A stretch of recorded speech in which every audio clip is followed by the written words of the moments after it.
এই কাগজটা আমরা আপনাদেরকে দিয়ে দেবো, আপনারা নিয়ে নিন এই কাগজটা। এই কাগজে লেখা আছে, পড়ে দাও।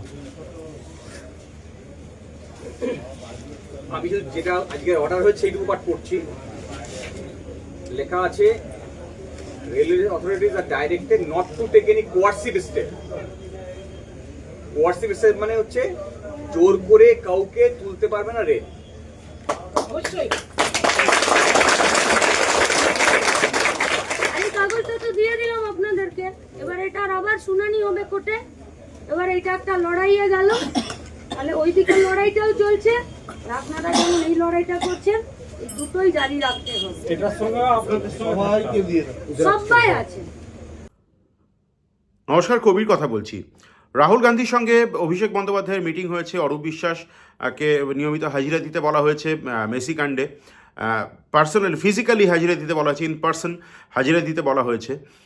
অভিষেক বন্দ্যোপাধ্যায় আবারও শৈজাল কাণ্ডে সিআইডির হাজিরা এড়িয়েছেন। এগুলো আপনারা সবাই জানেন।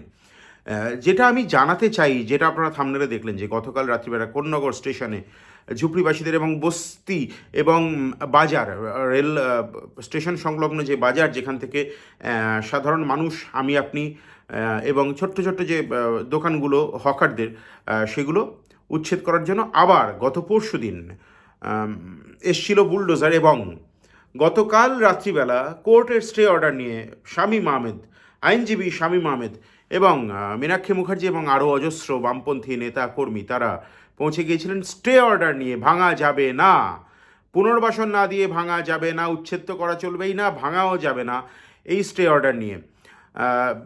আমি বারবার করেই বলছি যে বিজেপি তার শ্রেণী চরিত্র অনুযায়ী আচরণ করবে, তারা গরিব মানুষের কথা ভাববে না, তাদের রাজনৈতিক এজেন্ডার মধ্যে সেটা নেই, সেটা খুব স্বাভাবিক। কিন্তু মাটি মানুষের কথা বলে যারা দিনের পর দিন রাজ্যের মানুষকে বিপথে চালিত করার চেষ্টা করেছেন, রাজ্যের মানুষকে লুঠেছেন, সেই তৃণমূল কংগ্রেস জাস্ট হাওয়া হয়ে গিয়েছে। এখন দলটাই, আমি আবারও গতকালের প্রতিবেদনে বলেছি, আবারও বলছি, যে এখন দরজায় দরজায় ঘোড়া ছাড়া বাইপোকে বাঁচানোর জন্য মমতা বন্দ্যোপাধ্যায়ের কাছে অন্য কোনো উপায় খোলা নেই, অন্য কোনো পথ খোলা নেই, কোনো গত্যন্তর নেই। আজকে ইন্ডিয়া ব্লকের স্ট্র্যাটেজি নিয়ে রাহুল গান্ধীর সঙ্গে অভিষেক বন্দ্যোপাধ্যায়ের কি মিটিং হয়েছে, আমরা নিশ্চয়ই সেদিকে নজর রাখবো। আপনার মেনস্ট্রিম মিডিয়াতেও দেখছেন। কিন্তু প্রশ্ন হচ্ছে যে তৃণমূল কংগ্রেসের দলটাই তো অস্তিত্ব সংকটে ভুগছে, তারা আবার কি কোনো ব্লকে থাকবে, এই প্রশ্ন বারবার করে উঠছে। এবং মমতা বন্দ্যোপাধ্যায় কি অভিষেক বন্দ্যোপাধ্যায়কে বাঁচানোর জন্য শেষ চেষ্টা করছেন, নিজের দলটাকেই বিজেপির হাতে ভেট হিসেবে তুলে দিলেন, বিজেপির সংখ্যা দরকার, সেগুলো নিয়ে বিতর্ক থাকবে, আপনি আপনার মতামত জানাবেন। কিন্তু এই হকারদের উচ্ছেদ করা, পুনর্বাসন না দিয়ে, এই প্রসঙ্গে আপনার কি মনোভাব, সেটাও আপনি জানাবেন। আমি বারবার করে বলছি, রেলের জমি পুনর্বাসন না দিয়ে উচ্ছেদ করা, এই বিষয়ে আপনার কি মনোভাব জানাবেন। মীনাক্ষী মুখার্জিরা কিন্তু হেরে গিয়েও হারিয়ে যাননি, ফেনিক্সের মতো বারবার করে জ্বলে উঠছেন মীনাক্ষী মুখার্জিরা, আক্ষরিকভাবেই তারা রাজ্য জুড়ে লড়াই করছেন। আপনারা দেখেছেন গত পরশু দিন, তার আগের দিন সৃজন ভট্টাচার্য, সুজন চক্রবর্তীর মতো বর্ষিয়ার নেতা, তিনি আহত হয়েছেন। সৃজন ভট্টাচার্য, তাকে পুলিশ গ্রেফতার করেছিল। জয়রাজ ভট্টাচার্য নাট্যকর্মী, তার মাথা ফেটেছে। শতরূপ ঘোষরা, নাসরিন বেগমরা নিয়মিত রাস্তায় রয়েছেন। গার্গী চ্যাটার্জিরা বুলডোজারের সামনে বুক পেতে দিচ্ছেন। এই জায়গায় দাঁড়িয়ে বামপন্থীদের লড়াই, আগামী দিনে রাজ্যের লড়াই বামপন্থীদের সঙ্গে বিজেপির, এখানে তৃণমূল কংগ্রেসের অস্তিত্ব কোথাও থাকবে বলে আমার অন্তত ব্যক্তিগতভাবে মনে হয় না। আপনি কি মনে করছেন, আপনি অবশ্যই জানাবেন। এবং একটি ভিডিও আপনাদেরকে দেখাবো, মীনাক্ষী মুখার্জি হকারদেরকে কি বললেন, বস্তিবাসীদেরকে কি বললেন, সম্পূর্ণটা দেখুন। ভিডিও কোয়ালিটিটা একটুখানি রাত্রিবেলা শ্যুট করা হয়েছে, যেখানে খুব আলোর ব্যবস্থা ছিল না, একটুখানি আপনাদেরকে দেখতে অসুবিধা হবে, কিন্তু কাইন্ডলি একটু দেখবেন, বক্তব্যটা শুনবেন। আমি দেখতে অসুবিধা হওয়ার জন্য প্রথমেই আপনাদের কাছে মার্জনা চেয়ে নিচ্ছি। যারা প্রথমবার এই চ্যানেলে আসবেন, তারা দয়া করে চ্যানেলটি সাবস্ক্রাইব করবেন, সঙ্গে থাকবেন আপনার চ্যানেল।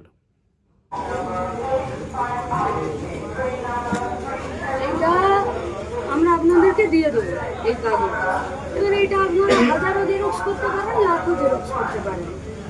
আর এইটাতে আমরা কি বলছি সেটা লেখা নেই, কোর্ট কি বলেছে সেইটা লেখা আছে।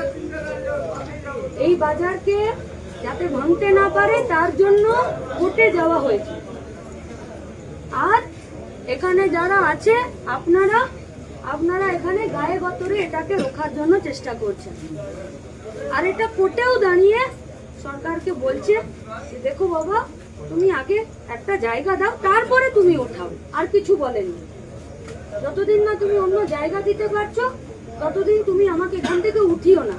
আগে তুমি বসানোর ব্যবস্থা করো অন্য জায়গায়, তারপরে। তো আজকে ভাঙার ডেট ছিল, তাই তো?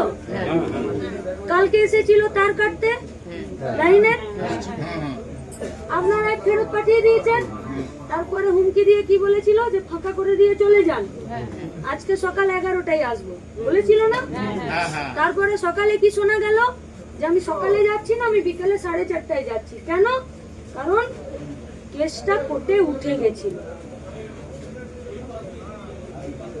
এবারে কোর্ট কি বলছে তার উপরে নির্ভর করছিল। যেহেতু ওরা ভাঙবে, আর আপনারা বলেছেন যে ভাঙার আগে বসার জায়গা করে দাও, তাহলে ওরাও একটু থামলো। যারা কালকে হেঁকড়ে দিয়ে গেছিল যে আমরা এখানকার লাইন কেটে দেবো, ফাঁকা করে দেবে, আমি 11টায় কেটে দেবো, তারপরে বললো 4:30, তারপর আর এসছে কাটতে? এই কাগজটার জন্য আসেনি, কারণ এই কাগজটা কোন্নগর রেল বাজারে আপনারা যারা বসেন, এটা আপনাদের পক্ষে কথা বলেছে।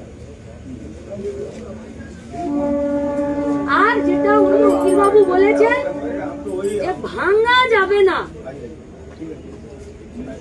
এটা আবার কোর্টে উঠবে, ডেট দিয়েছে।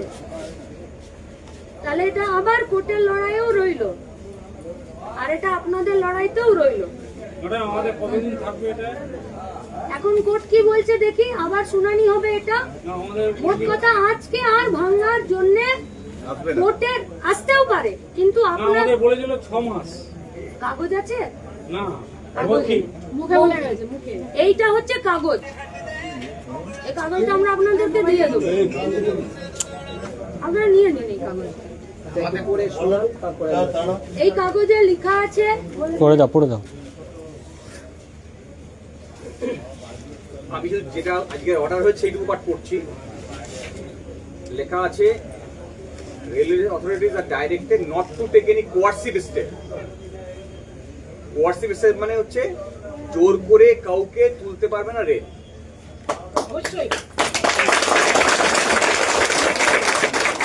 এই কাগজটা তো দিয়ে দিলাম আপনাদেরকে। এবার এটার আবার শুনানি হবে কোর্টে। এবার এটা একটা লড়াইয়ে গেল, তাহলে ওইদিকে লড়াইটাও চলছে, আর আপনারা যেমন এই লড়াইটা করছেন, এই দুটোই জারি রাখতে হবে। এটার সঙ্গে আপনাদের সবাইকে দিয়ে সবাই আছে, আমরাও রয়েছি, আর উকিল বাবু বলেছেন আপনারাও সবাই থাকুন।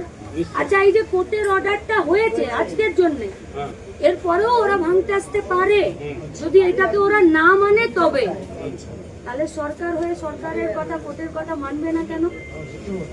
তাহলে আপনার কাছে আপনারাও রইলেন, সবাই মিলে একসাথে, দোকানদাররা, দোকানদারের পরিবাররা, আমরা, উকিলরা, সবাই রইল, আবার আপনার হাতে একটা কাগজও রইল। তাহলে লড়াইটা একটু মজবুত হলো কি না? হলো তো? বাস, সঙ্গে যখন সবাই থাকবো তো লড়াই মজবুত হবে। জোর করে পেটে লাথি মারা যাবে না।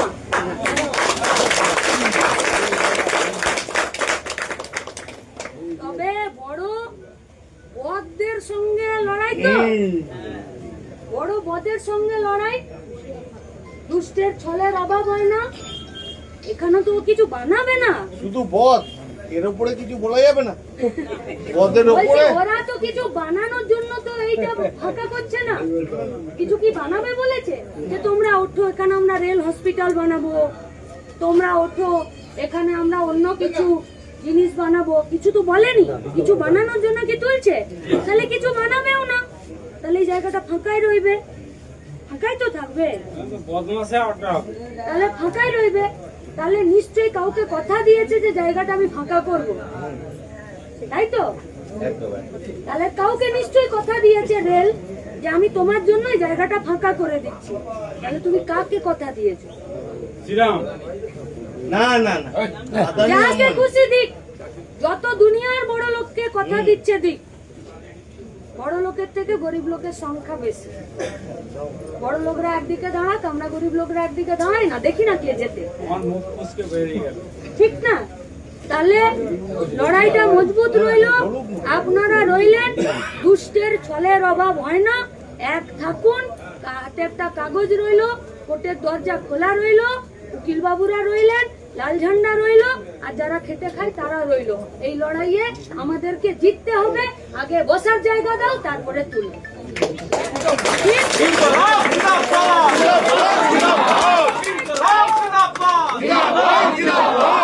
আর দেখুন, এই গোটা পশ্চিমবঙ্গের